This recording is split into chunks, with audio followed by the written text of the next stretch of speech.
Students वापस welcome.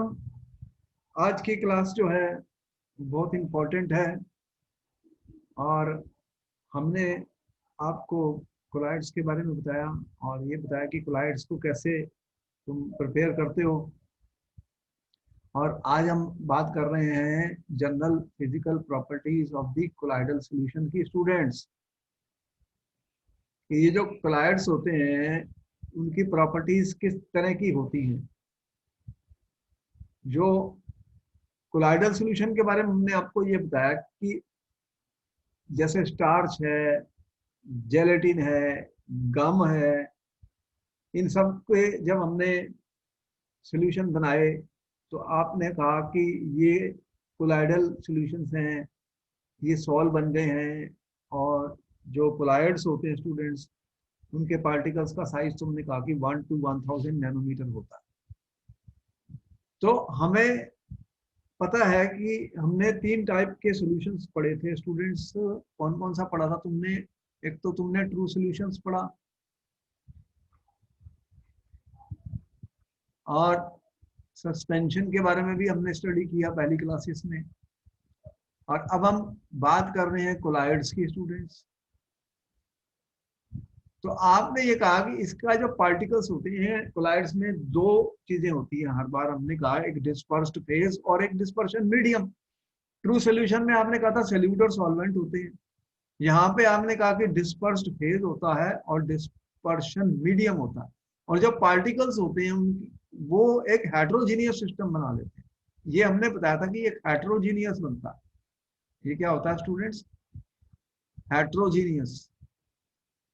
True solution क्या था? होमोजीनियस। उसमें यूनिफॉर्म डिस्ट्रीब्यूशन था सॉल्यूट का सॉल्वेंट के अंदर। यहाँ पर हम कह रहे हैं हेट्रोजीनियस है कोलाइड्स। और इसको कैसे पता लगेगा कि ये कोलाइड्स हैं स्टूडेंट्स? तो इसकी कुछ ऐसी प्रॉपर्टीज हैं जो डिफरेंट है ट्रू सॉल्यूशन से, सस्पेंशन से। उसके कारण हमने कहा कि कोलाइड्स होते हैं। तो इनकी प्रॉपर्टीज क्या है स्टूडेंट्स? तो यहाँ पर हमने सबसे पहले बताया कि general physical properties of colloidal solutions. हमने क्या लिखा है students? General physical properties of colloidal solutions.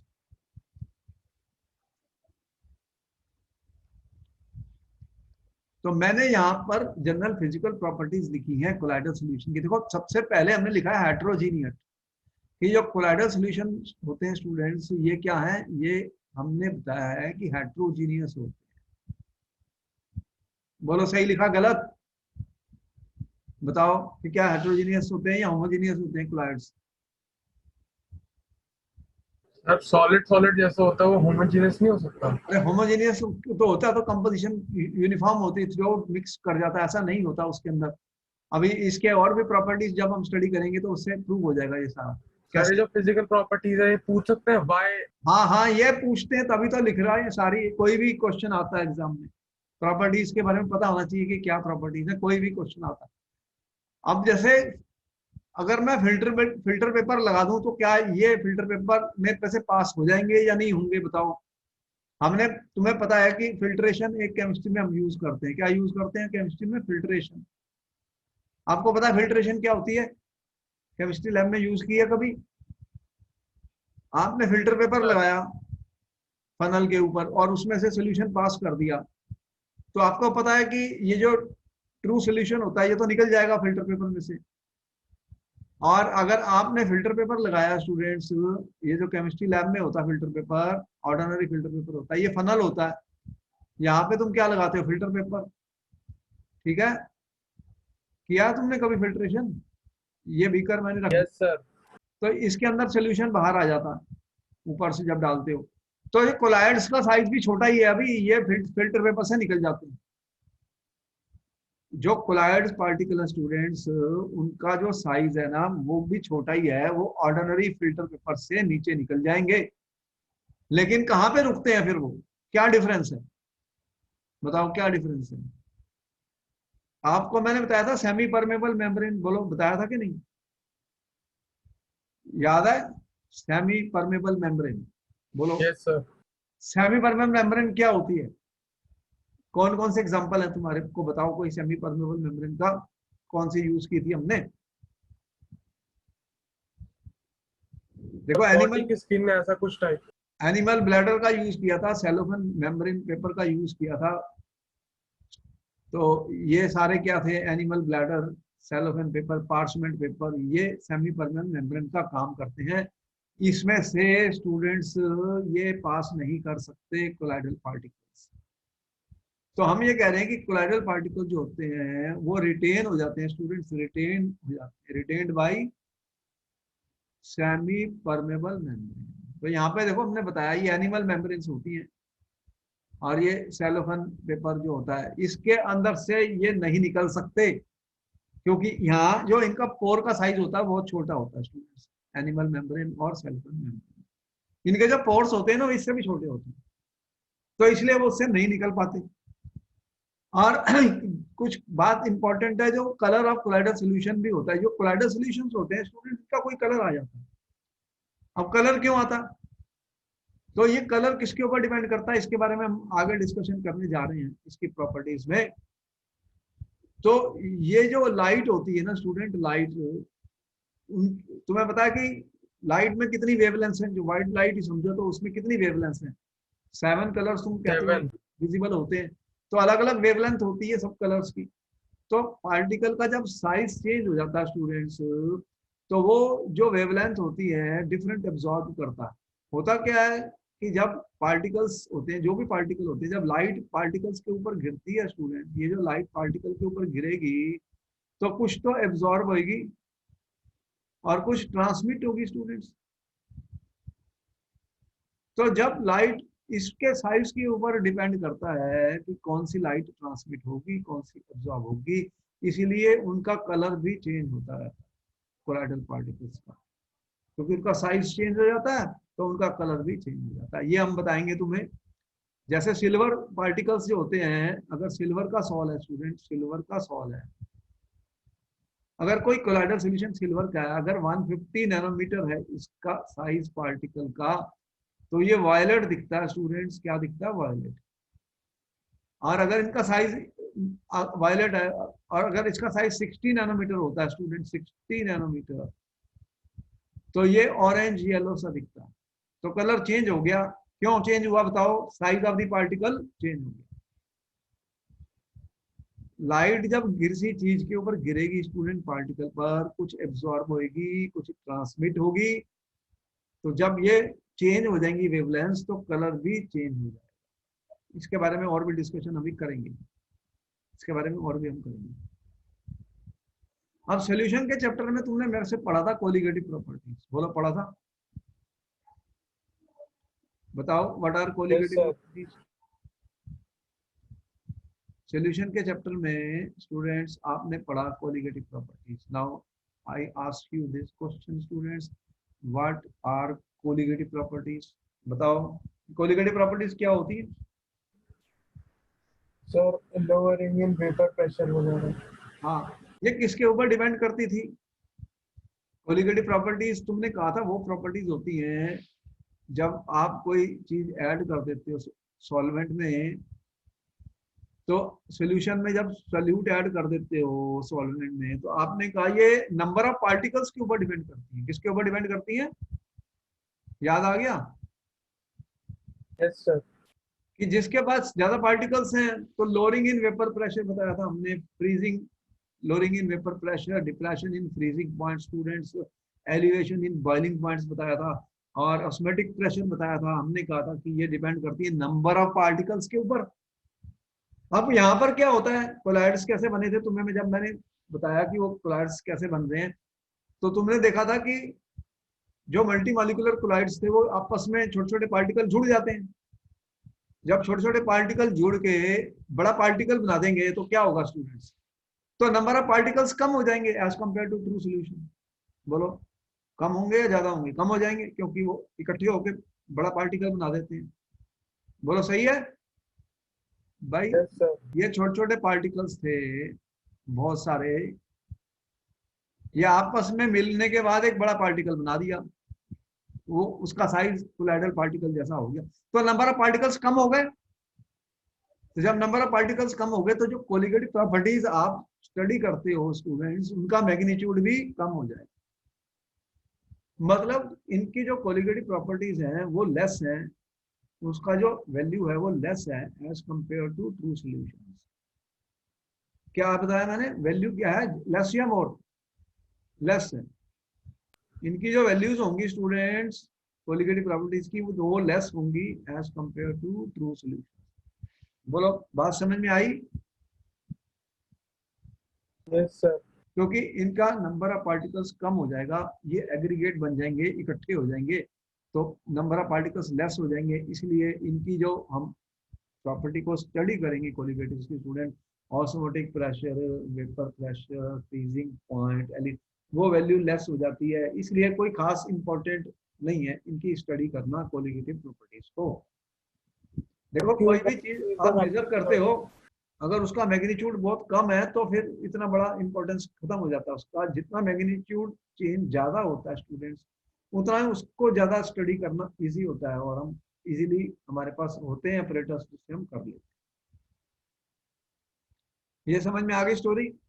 Colligative properties इनकी लेस है as compared to true solution, क्योंकि दे फॉर्म बिगर एग्रीगेट्स, वो आपस के अंदर जुड़ जाते हैं, एग्रीगेट बना लेते हैं, तो नंबर ऑफ पार्टिकल्स इनका लेस हो जाता है as compared to true solution. ठीक है, नोट कर लिया आपने? नोट कर लिया, आगे चलूं? एक मिनट सर। कर लो फिर, हर चीज को नोट कर लो, अपने नोट्स बना लो, बहुत अच्छे हैं, काम आते हैं। कोई भी क्वेश्चन आता है एग्जाम में, देखो छोटे छोटे क्वेश्चन आते हैं, नोट्स बना लो, कलर पेन का यूज करो स्टूडेंट्स, और इंपॉर्टेंट पॉइंट्स को कलर पेन से नोट कर लो।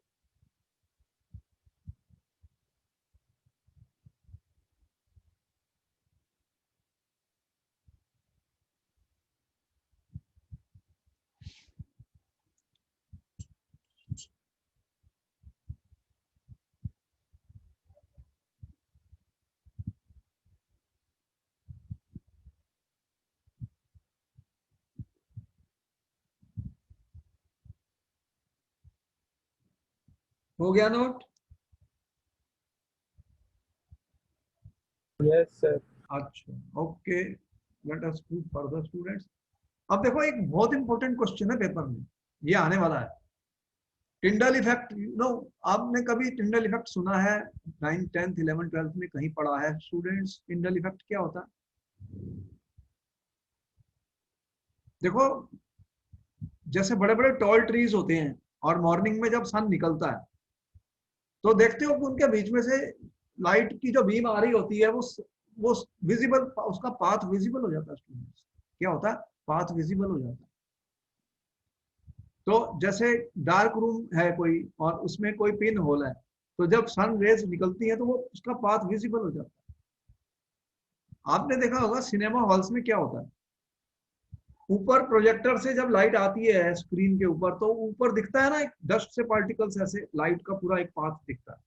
बोलो दिखता है? कभी देखा है? Yes sir.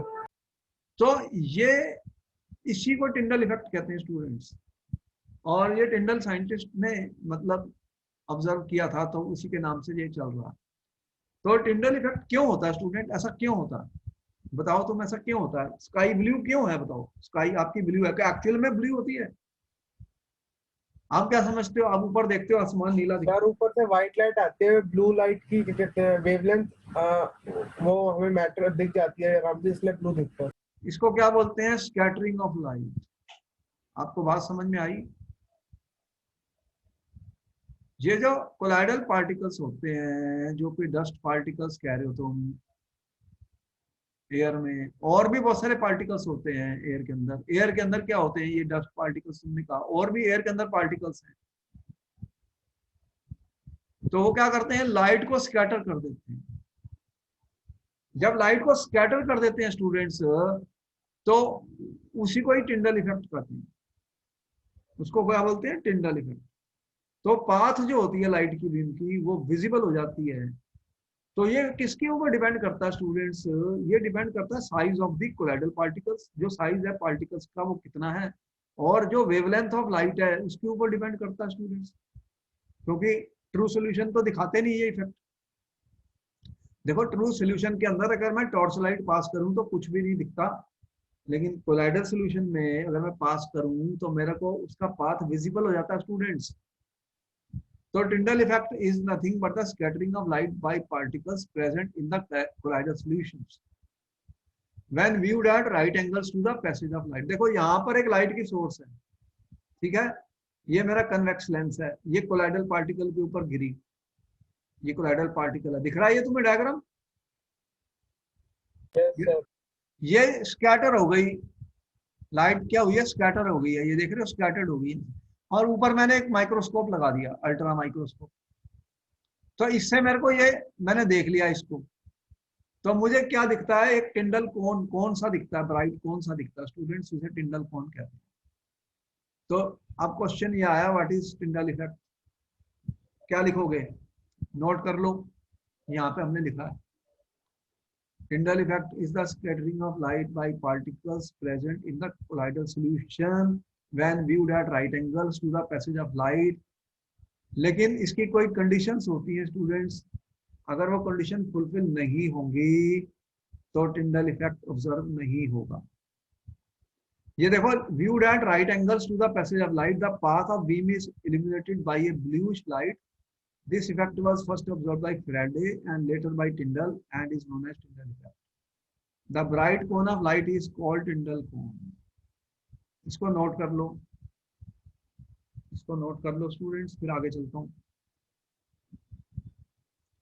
तो यहाँ पर हमने एक एक्सपेरिमेंट किया है जिसमें हमने आपको शो किया है टिंडल, यहाँ पे हमने क्या शो किया, टिंडल इफेक्ट।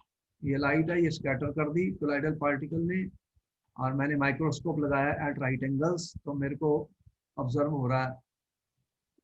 अब देखो एक इंपॉर्टेंट कंडीशन यहाँ मैंने लिखी है, it is observed only when diameter of the dispersed particle is not much smaller than the wavelength of the light used. Students यहाँ पर पेपर में ये आया, क्वेश्चन ये आया, क्वेश्चन क्या आया था, what are the conditions, what are the conditions for Tyndall effect, मतलब टिंडल इफेक्ट को ऑब्जर्व करने के लिए कंडीशंस बताओ। मैंने यहां पर लिखा है कंडीशंस टिंडल इफेक्ट की, दो कंडीशंस लिखी हैं स्टूडेंट, देखो एक ये और एक ये, दो कंडीशंस मैंने लिखी हैं टिंडल से,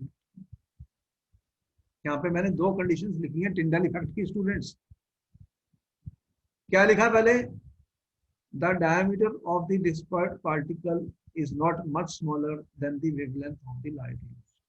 देखो ये जो पार्टिकल्स होते हैं, ये जो पार्टिकल्स होते हैं,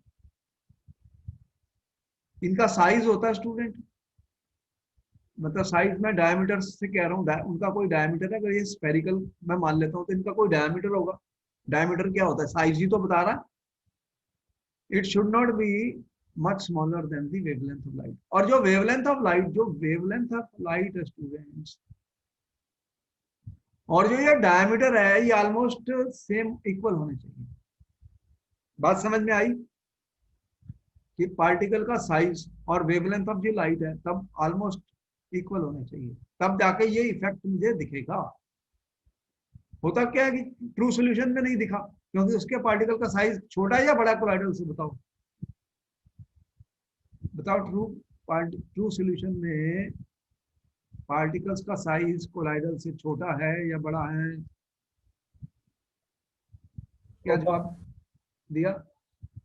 ट्रू सॉल्यूशन में क्या होता है कि पार्टिकल्स का साइज बहुत छोटा होता है, तो वेवलेंथ की लाइट से बड़ी है तो नहीं वो शो करेगा। और दूसरी कंडीशन क्या बताई मैंने, सेकंड कंडीशन क्या लिखा है, the refractive indices of dispersed phase and dispersed medium have a large difference। देखो फिजिक्स में तुमने ऑप्टिक्स में लाइट में पढ़ा था, रिफ्रैक्टिव इंडेक्स पढ़ा था फिजिक्स में, बोलो पढ़ा था refractive indices? Yes sir. Physics का ही आइडिया है, फिजिक्स से ही हम ये सारे कंसेप्ट फिजिक्स की है तभी हम यूज करते हैं। तो दोनों के अंदर क्या होना चाहिए, लार्ज डिफरेंस। लार्ज डिफरेंस होना चाहिए किसमें स्टूडेंट्स? रिफ्रैक्टिव इंडिसेस में। किसका? एक तो डिस्पर्स्ड फेज होता है, दूसरा क्या होता है? Dispersion medium. दूसरा क्या होता है स्टूडेंट? Dispersion medium. इन दोनों के रिफ्रैक्टिव इंडेक्सेस में काफी डिफरेंस होना चाहिए, तब ये इफेक्ट हमें विजिबल होगा। ठीक है, समझ गए? तो डिस्पर्स्ड फेज और डिस्पर्शन मीडियम है, इसमें लार्ज डिफरेंस होना चाहिए किसमें? रिफ्रैक्टिव इंडेक्सेस में। और पार्टिकल का जो साइज है, पार्टिकल का जो डायमीटर है, वो वेवलेंथ ऑफ लाइट के ऑलमोस्ट इक्वल होना चाहिए। They should be equal wavelength of light की बात कर रहा हूँ। ये क्या होती है? Wavelength of light. तो ये कंडीशन जब फुलफिल हो जाएगी स्टूडेंट्स, जब ये कंडीशन फुलफिल हो जाएगी स्टूडेंट्स, तो जाके मुझे ये ऑब्जर्व होगा। क्या ऑब्जर्व होगा? टिंडल का। ठीक है, इसको नोट कर लो। ये दोनों कंडीशन लिख लो, ये पेपर में आई थी। पहले ये दोनों कंडीशन लिख लो, ये बहुत इंपॉर्टेंट है, इसके ऊपर क्वेश्चन आएगा। ये क्वेश्चन इंपॉर्टेंट है, इसके ऊपर पेपर में क्वेश्चन आएगा, इसको नोट कर।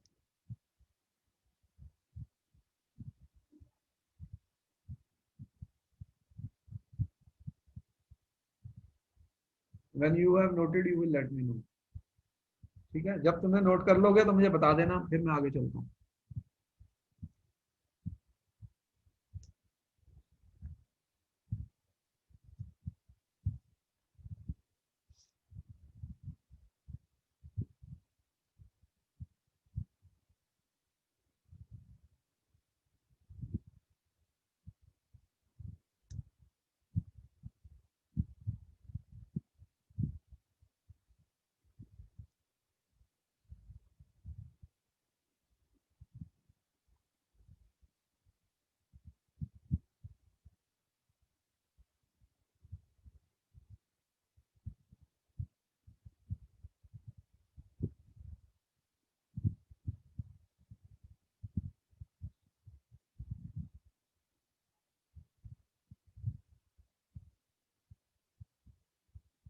बोलो, हो गया नोट?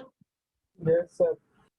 अब देखो कि एक क्वेश्चन ये पूछा गया कि इस इफेक्ट से क्या चीज ऐसी थी जो बनी थी। देखो यहाँ पर एक माइक्रोस्कोप का यूज हुआ है, तो इस इफेक्ट के बाद उन्होंने टिंडल नहीं, एक अल्ट्रा माइक्रोस्कोप बनाया। क्या बनाया था? Ultra microscope. तो इससे क्या फायदा हुआ कि हम ये डिस्टिंग्विश कर सकते हैं कि ये ट्रू सोल्यूशन है या कोलाइडल सोल्यूशन। देखो, ट्रू सोल्यूशन जो होते हैं वो टिंडल इफेक्ट नहीं शो करते, क्योंकि उनके पार्टिकल का साइज क्या होता है? बहुत छोटा। कोलाइडल सोल्यूशन क्या करते हैं? वो शो करते हैं टिंडल इफेक्ट। तो यहाँ पर हम डिस्टिंग्विश कर सकते हैं students between true solution and colloidal solution. अब देखो, यहाँ पर हमने एक इंपॉर्टेंट बात बताई है कि ऑप्टिकल प्रॉपर्टीज ऑफ कोलाइड्स। इसे ऑप्टिकल प्रॉपर्टीज कहते हैं, क्योंकि फिजिक्स में पढ़ा ना, ऑप्टिक्स पढ़ा तुमने फिजिक्स में, लाइट का चैप्टर। तो ये ऑप्टिकल प्रॉपर्टीज हैं किसकी? कोलाइड्स की। Optical properties of colloids. So when an intense converging beam of light is passed through a colloidal solution kept in dark, the path of the beam gets illuminated with a bluish light. This phenomena is called Tyndall effect, and the illuminated path is known as Tyndall cone. अब उसने question पूछ लिया था आपसे, what is टिंडल cone. Exam में ये आ गया था, व्हाट इज टिंडल कोन स्टूडेंट्स। तो इसका आंसर तुम्हारे सामने आ गया। क्या लिखा है answer? The path of the, जो पाथ इल्यूमिनेट हो जाता है उसी को टिंडल कोन कहते हैं स्टूडेंट्स। क्या बोलते हैं? इस फिनोमिनन को कहते हैं Tyndall effect, and the illuminated path is known as Tyndall cone. समझ में आई? नोट कर लिया इसको? सर आपकी आवाज कट गई थी, एक बार वापस से बता दो। मैंने ये कहा कि जब आप इंटेंस लाइट की बीम को पास करते हैं कोलाइडल सॉल्यूशंस में, तो वो स्कैटर कर देते हैं लाइट को, और वो जो पाथ होता है वो हमें दिखता है पाथ, उसको क्या बोलते हैं? इल्यूमिनेट हो जाता है। इल्यूमिनेट हो जाता है मतलब, तो एक ब्लूइश लाइट सी दिखती है जो पाथ इल्यूमिनेट हो जाता है, उसे ही बोलते हैं टिंडल कोन। यहाँ पे हमने लिखा टिंडल कोन, उसको क्या बोलते हैं? टिंडल कोन students. And can be observed during the projection of picture in cinema hall due to scattering of light by dust and smoke particles. तो देखो सिनेमा हॉल में जो तुम्हें दिखाई दे रही थी लाइट ऊपर से आ रही थी, तो डस्ट पार्टिकल्स होते हैं, स्मोक के पार्टिकल्स होते हैं, जिसके कारण वो तुम्हें दिखते हैं, पाथ बिकम्स विजिबल। और इसको मैं यूज कर सकता हूँ student to distinguish colloidal solution from true solution. तो इसका यूज क्या हुआ? मैं कह रहा हूँ ये लोग, मैंने आपको दो सॉल्यूशन दिए, एक कोलाइडल सॉल्यूशन है और एक ट्रू सॉल्यूशन है, ठीक है। इनको डिस्टिंग्विश कैसे करोगे? ये टिंडल इफेक्ट शो करेगा और ये नहीं करेगा, do not show Tyndall effect. तो इससे डिस्टिंग्विश हो जाएंगे दोनों सॉल्यूशन, यस और नो? ठीक है। Yes sir. यहाँ पे तुम्हें टिंडल कौन दिखाई देगा? एक ब्लूइश कलर का ब्लूइश कौन दिखाई देगा, ब्लूइश लाइट दिखाई देगी और पाथ जो है वो इल्यूमिनेट हो जाएगा, यहाँ पर नहीं दिखेगा। तो इन दोनों में डिस्टिंग्विश कर सकते हैं हम टिंडल इफेक्ट से। और ये फिनोमिना का क्या यूज हुआ, ये क्वेश्चन आया था, what was the use of this phenomena? It was used to devise an instrument called ultra microscope. देखो this phenomena has been used to devise ultra microscope. देखो माइक्रोस्कोप का तुम्हें पता है क्या यूज होता है? छोटी छोटी चीजों को देख सकते हो, और अल्ट्रा बन गया, उससे भी बड़ा एक माइक्रोस्कोप उन्होंने बनाया इस इफेक्ट से। इससे वो डिटेक्ट करते हैं पार्टिकल्स ऑफ कोलाइडल डायमेंशन, जिसे मतलब डिटेक्ट कर सकते हैं हम। क्या डिटेक्ट कर सकते हैं? छोटे छोटे पार्टिकल्स, ऐसे पार्टिकल्स जिनका साइज कितना है कोलाइडल पार्टिकल्स की रेंज में। तो हमें पता ही है कोलाइडल पार्टिकल्स का साइज कितना होता है स्टूडेंट, 1 to 1000। यस और नो? Yes sir.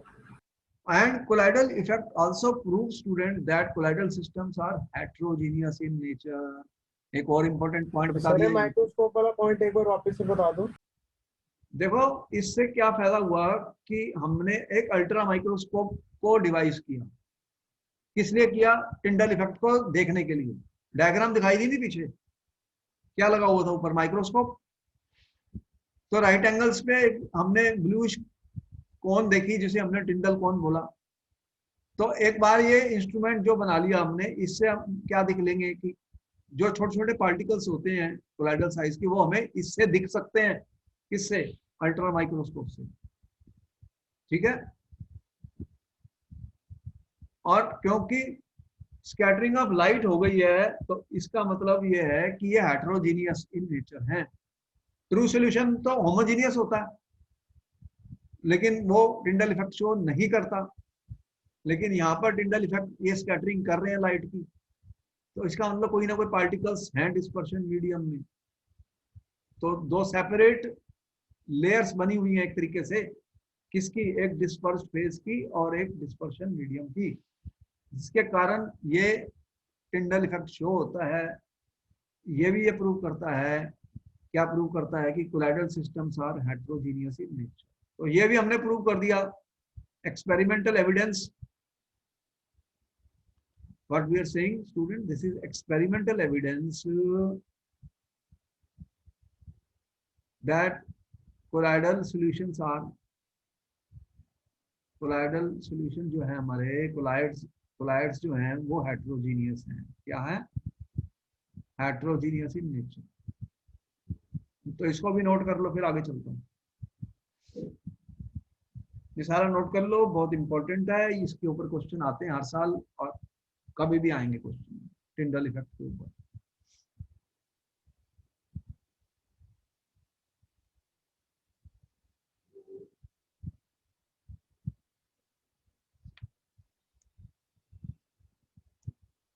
बोलो नोट कर लिया? तो आगे चलता हूँ। एक मिनट सर। नोट कर लो।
I hope you have noted this. हो गया नोट?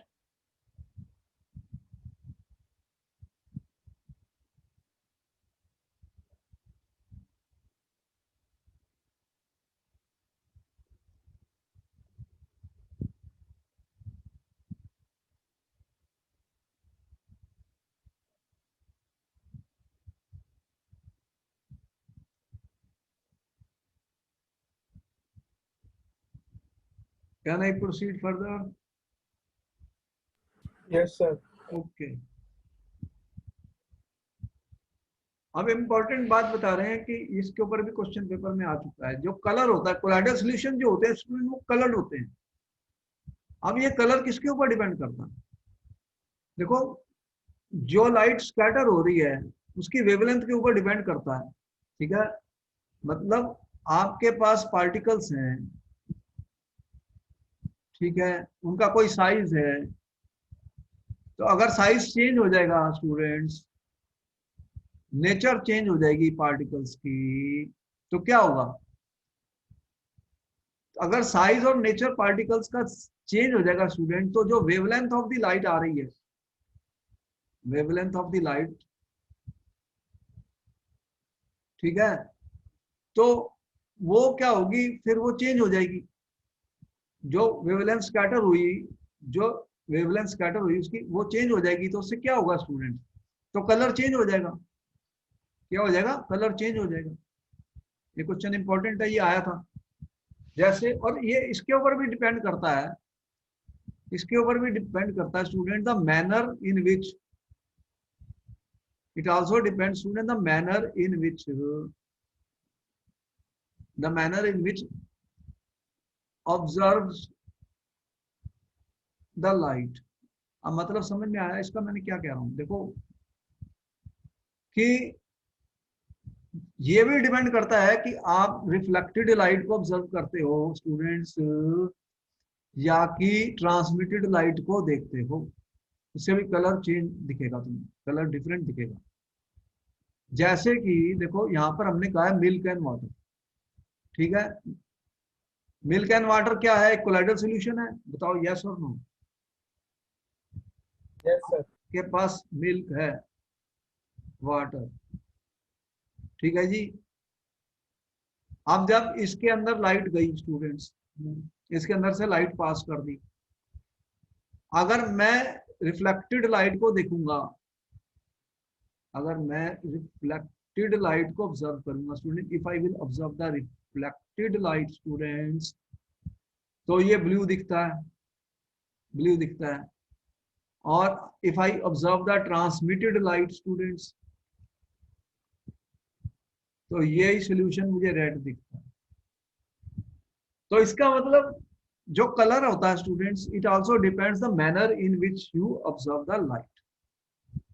टिंडल इफेक्ट में जो अल्ट्रा माइक्रोस्कोप मैंने लगाया था स्टूडेंट, वो राइट एंगल्स पे लगाया था, बोलो राइट एंगल्स पे दिख रहा था ना, डायग्राम देखी थी तुमने? यस तो सर। वहां पर हमने कहा था ब्लूइश टिंडल कौन दिखेगा, उसे ही टिंडल कौन बोला था। यहाँ पर मैं कह रहा हूं कि अगर रिफ्लेक्टेड लाइट को ऑब्जर्व करेंगे मिल्क वाटर सोल्यूशन का, जो कोलाइडल सोल्यूशन है, तो वो ब्लू दिखेगा, और अगर ट्रांसमिटेड लाइट दिखेगी तो रेड दिखेगा। अब गोल्ड सॉल्व, जब उन्होंने गोल्ड सॉल्व लिए, अब बताओ कि गोल्ड का जो सॉल्व होता है वो लायोफोबिक होता है या लायोफिलिक होता है? याद है कुछ तो भूल गए? लायोफोबिक। लायोफोबिक, बिल्कुल सही आंसर दिया तुमने। गोल्ड का जो सॉल्व था वो लायोफोबिक था। बड़े फाइन गोल्ड के पार्टिकल्स थे। हमने कौन से मेथड से बनाया था गोल्ड का सॉल्व? याद है कुछ? कौन सा मेथड यूज किया था मैंने? और पीपीटी वाला। अरे Brady Garg method, electrical disintegration की थी, याद नहीं? ब्रैडी गार्ग मेथड बताया नहीं था तुम्हें गोल्ड का? इलेक्ट्रिकल, जो दो इलेक्ट्रोड बनाए थे और उसके बाद में हाई टेम्परेचर बन के ये सॉल्व बना था। Yes preparation sir. के मेथड मैंने बताए थे कि नहीं बताए थे तुम्हें? Yes sir. तो ये जब गोल्ड का सॉल्व होता है वो फाइन, पहले क्या था, जब फाइन पार्टिकल्स होते हैं स्टूडेंट, फाइन पार्टिकल्स जो होते हैं वो रेड होते हैं कलर में, रेड इन कलर होते हैं, ठीक है। जैसे जैसे इनका साइज बढ़ता जाता है, मतलब ये आपस में जुड़ते जाते हैं तो साइज बढ़ता जाएगा, इसका कलर चेंज होता है। क्या होता है, जैसे जैसे साइज इंक्रीज करता है, इसका इंक्रीज करता है स्टूडेंट, तो इसका कलर चेंज हो जाता है। क्या, फिर ब्लू हो जाता है, फिर ब्लू से पर्पल हो जाता है, और फाइनली, ठीक है, तो इस तरह से इसका कलर चेंज होता रहता है।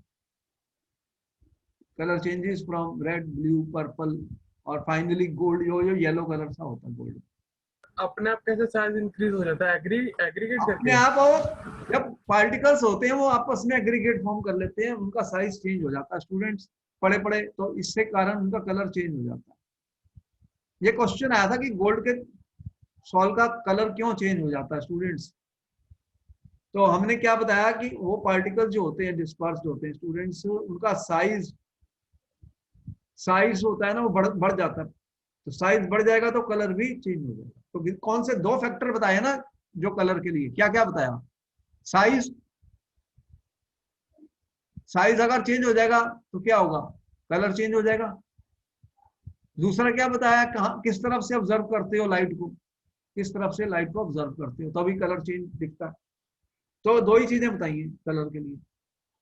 जो भी स्कैटरिंग होती है तो वेवलेंथ ऑफ द लाइट जो हो रही है उसके ऊपर डिपेंड करती है, वो साइज के ऊपर डिपेंड करता है।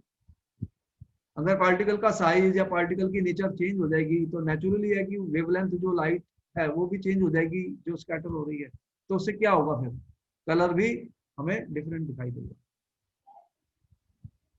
आप इसको नोट करना कर लो, ये इंपॉर्टेंट क्वेश्चन है, ये आ चुका है। क्वेश्चन ये आया था, why the gold salt changes its colour. पहले रेड था, फिर ब्लू हो गया, फिर पर्पल हो गया, फिर येलो हो गया, ऐसा क्यों हुआ? तो आंसर में क्या लिखा आपने, what is the answer for the students? Because the size of the gold particles increases the colour changes, colour changes. ठीक है, ये पता लगा कि ये पूछा था मिल्क और वाटर का जो कलर है वो डिफरेंट क्यों होता है। कभी ये दिखता है मिल्क एंड वाटर ब्लू और रेड क्यों दिखता है, तो रिफ्लेक्टेड लाइट ऑब्जर्व करते हैं तो ब्लू होता है, ट्रांसमिटेड लाइट, तो इट डिपेंड्स कि ऑब्जर्वर जो देख रहा है उसको, वो the manner in which you observe, किस मैनर से ऑब्जर्व करते हो उससे कलर भी डिफरेंट दिखता है स्टूडेंट्स। तो इसको नोट कर लो, फिर आगे चलते हैं।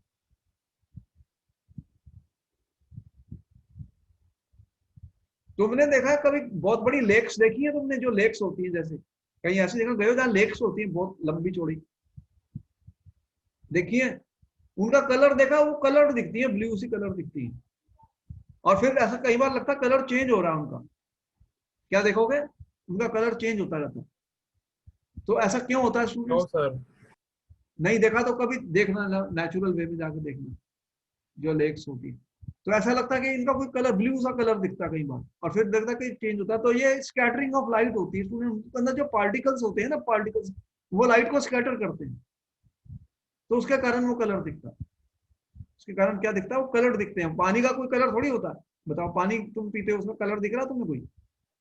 लेकिन जब वो लेक्स ऐसी होती है उनका कलर दिखता है ब्लूइश सा, तो वो due to scattering of light होता है स्टूडेंट्स। आगे चलूं, क्या नोट कर यस रहे सर। हो गया नोट? नोट कर लिए तुमने दोनों पॉइंट? Yes sir. अच्छा, आगे चलते हैं। अब देखो एक और चीज बता रहा हूँ, बहुत इंपॉर्टेंट है, ये भी क्वेश्चन बहुत बार आ गया। ब्राउनियन मूवमेंट क्या होती है बताओ, तुमने इसके बारे में सुना पहले? देखो, अगर कोलाइडल सॉल्यूशंस को अल्ट्रा माइक्रोस्कोप से ऑब्जर्व करोगे तो ऐसा लगता है कि जो पार्टिकल्स होते हैं ना, ये जो पार्टिकल्स होते हैं स्टूडेंट्स, कौन से पार्टिकल्स हैं, colloidal particles, they are in zigzag motion. ये रैंडमली मूव करते हैं, रैंडमली मूव करते हैं, कंटिन्यूअसली मूव करते हैं, ये रुकते नहीं है, they are not stopping, continuous movement है ये। क्या है, कंटिन्यूअसली मूव करते हैं स्टूडेंट्स, जिगजैग मोशन में। जैसे ये पार्टिकल था, ये ऐसे दिखता, फिर ऐसे दिखता, फिर ऐसे जा रहा, फिर ऐसे जा रहा है, ये मतलब ऐसे जिगजैग मोशन में चलते रहते हैं। इसको क्या बोलते हैं? Brownian movement. यहाँ पर हमने एक डायग्राम दिखाई स्टूडेंट, ऐसे पार्टिकल चलते जा रहे हैं, रुके ही नहीं, ये कभी रुके नहीं, चलते ही रहते हैं, मूव करते रहते हैं। तो इसको सबसे पहले एक ब्रिटिश बॉटनिस्ट था रॉबर्ट ब्राउन, उसने देखा था, बायोलॉजी का था वो, प्रोफेसर बायोलॉजी का, ब्रिटिश ब्राउन, उसने देखा था, उसने इसका नाम दिया ब्राउनियन मूवमेंट। उन्होंने इसको बोल दिया स्टूडेंट्स ब्राउनियन मूवमेंट, इसी का नाम उन्होंने दे दिया ब्राउनियन मूवमेंट स्टूडेंट्स। और this motion is independent of the nature of colloid but depends on the size of the particle. ये किसके ऊपर डिपेंड करती है स्टूडेंट्स? नोट करा जाए पॉइंट, देखो बहुत इंपॉर्टेंट है। ये नेचर ऑफ कोलॉइड पे नहीं डिपेंड करती, लेकिन साइज के ऊपर डिपेंड करती है, साइज ऑफ पार्टिकल्स। देखो जो पार्टिकल्स होते हैं स्टूडेंट्स, उनका जो साइज होता है ये उसके ऊपर डिपेंड करती है, पार्टिकल्स का जो साइज होता है ये उसके ऊपर डिपेंड करती है स्टूडेंट्स। और विस्कोसिटी ऑफ द सॉल्यूशन के ऊपर डिपेंड करती है, किसके ऊपर डिपेंड करती है? Viscosity of the solution. What is viscosity? बताओ विस्कोसिटी क्या होती है? आपने पढ़ा है विस्कोसिटी? अरे कुछ लिक्विड कहते हो ज्यादा विस्कस है, कुछ कम है। सर थिकनेस होती है। थिकनेस क्या होती है? वो रेजिस्टेंस होती है एक, sir layer by layer movement of. तो जो लिक्विड्स होते हैं उनकी जो लेयर्स होती हैं वो कितना फ्लूइड है, कितनी फ्लूइड है, और वो कितनी रेजिस्टेंस ऑफर करती है, कोई भी चीज उसमें से चलेगी, तो उसको क्या बोलते हैं? विस्कोसिटी। तो अगर विस्कोसिटी बढ़ जाएगी स्टूडेंट्स, तो पार्टिकल की स्पीड बढ़ेगी या कम हो जाएगी? बताओ। अगर एक लिक्विड ज्यादा विस्कस है तो उसके अंदर पार्टिकल की स्पीड बढ़ेगी या कम हो जाएगी? बढ़ जाएगी। है, कम हो जाएगी ना। अरे विस्कस है तो मुश्किल है चलना पार्टिकल्स के लिए, अपोजिंग फोर्स ज्यादा स्ट्रॉन्ग है, तो पार्टिकल की स्पीड बहुत कम हो जाएगी अगर विस्कस है। तो ये किसके ऊपर डिपेंड करती है? जो मोशन हम देख रहे हैं स्टूडेंट, दो चीजों के ऊपर, एक तो साइज ऑफ द पार्टिकल्स के ऊपर और दूसरा विस्कोसिटी। अगर पार्टिकल का साइज छोटा होगा तो बताओ उसकी स्पीड बढ़ेगी या कम होगी? बढ़ेगी। हाँ, तो छोटा साइज का पार्टिकल फास्टर मूव करेगा, और मोटा मोटा है पार्टिकल तो वो तो फिर स्लो हो जाएगी स्पीड। तो smaller the size lesser the viscosity faster is the motion. यहाँ पे हमने लिखा, देखो इसको नोट कर लो पॉइंट, ये पॉइंट बहुत इंपॉर्टेंट है स्टूडेंट, इसको नोट कर लो। ऐसे कोई भी क्वेश्चन आते हैं पेपर में, छोटे छोटे क्वेश्चन होते हैं। हमने क्या कहा? The smaller the size of the particle students, lesser the viscosity, faster is the motion. ठीक है, बोलो सही है गलत है? लिक्विड की विस्कोसिटी कम है, पार्टिकल का साइज छोटा है, तो उसकी स्पीड बढ़ जाएगी स्टूडेंट्स, यस और नो? Yes sir. ठीक है, ये भी नोट कर लिया। अब क्वेश्चन ये आया, what is the cause of the Brownian movement, what is the reason why this happens? बताओ, तुम आंसर बताओ इसका, why, what is the cause, what is the cause of the Brownian movement? बताओ ऐसा क्यों होता है कि पार्टिकल्स कभी रुकते नहीं है, जिगजैग मोशन में चलते रहते हैं? कोलाइडल पार्टिकल्स रुकते नहीं हैं स्टूडेंट्स, जिगजैग मोशन में ही रहते हैं, इसीलिए वो स्टेबल भी होते हैं। अगर पार्टिकल रुक जाएंगे तो वो बैठ जाएंगे नीचे। If the particle will stop moving, they will coagulate or form precipitate students. तो ऐसा क्यों हुआ बताओ, क्यों? What is the cause of the Brownian movement? What is the cause of the Brownian movement students? नहीं पता सर।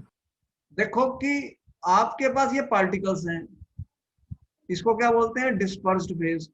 ठीक है, डिस्पर्स्ड फेज के पार्टिकल्स हैं, बोलो हैं?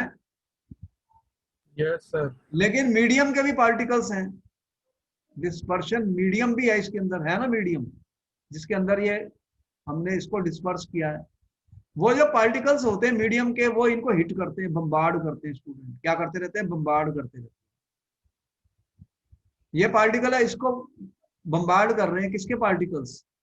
जो डिस्पर्शन मीडियम के पार्टिकल्स होते हैं स्टूडेंट, वो इनको बम्बार्ड करते रहते हैं कंटिन्यूअसली, और उससे क्या होगा, इनको मोमेंटम मिल जाती है। क्या मिलती है? मोमेंटम। मोमेंटम पता है ना क्या होता है ये? सर बम्बार्ड करते रहते क्या मतलब है? हाँ, उनका कोई मास और वेलोसिटी होता है, वो इसको हिट करेगा, हिट करते रहते हैं, तो उसके कारण ये मूव करते रहते हैं।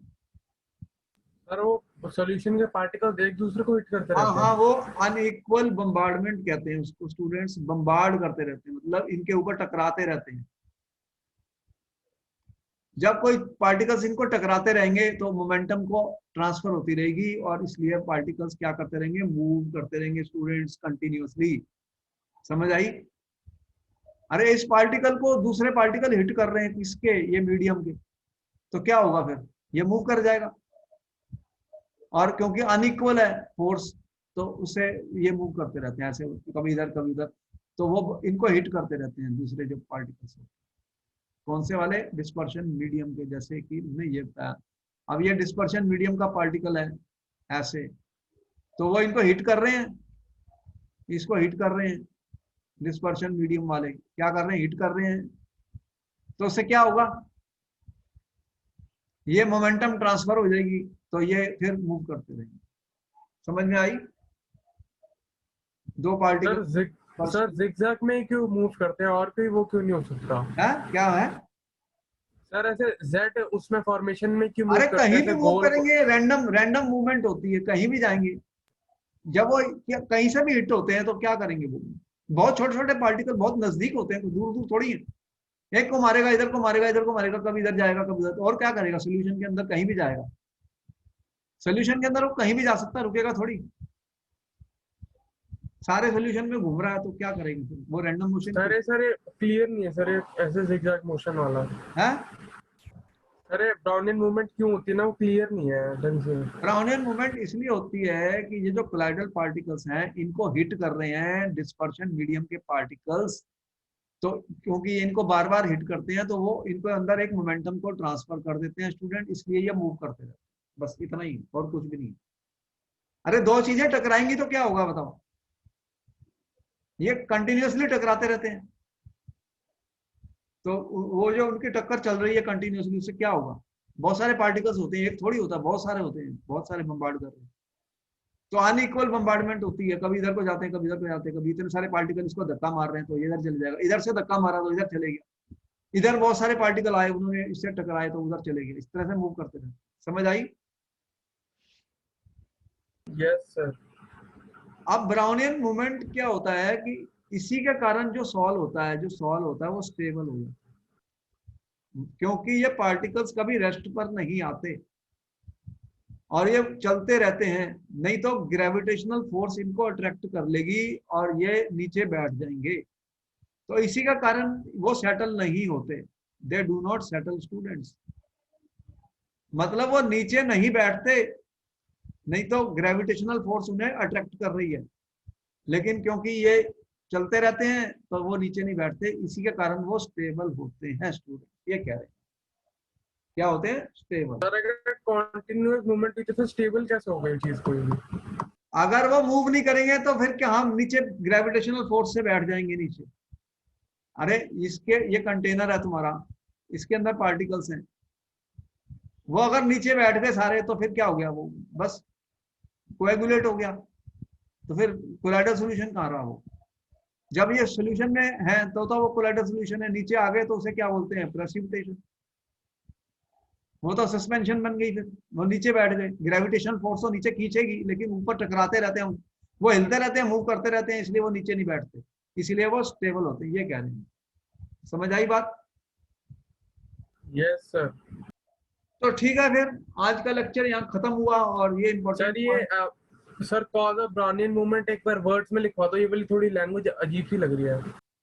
ब्राउनियन मूवमेंट, ब्राउनियन मूवमेंट लिखो। Sir cause of Brownian movement. Cause of the Brownian movement लिखो, due to due to yes sir. Continuous continuous heating of the colloidal particles by the by the particles of the dispersion medium, by the particles of the dispersion medium, ठीक है. The colloidal particles move in zigzag motion, move in zigzag motion, move in zigzag motion. बस इतना ही लिखना है और कुछ नहीं. कर लिया नोट? Yes sir. ठीक है, फिर आपको मिलते हैं नेक्स्ट क्लास में. 1 मिनट सर, 1 मिनट. इसको नोट करना कर लो.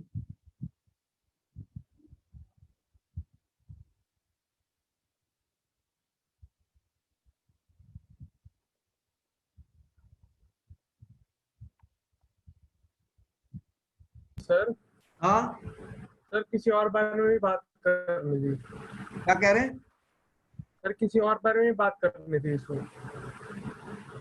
चलिए, अभी ये तो बाद में बात करना जो भी. अब यहाँ पहले लेक्चर नोट हो गया तो इसको मतलब देख लो, बाकी फिर इसको पहले नोट कर लो.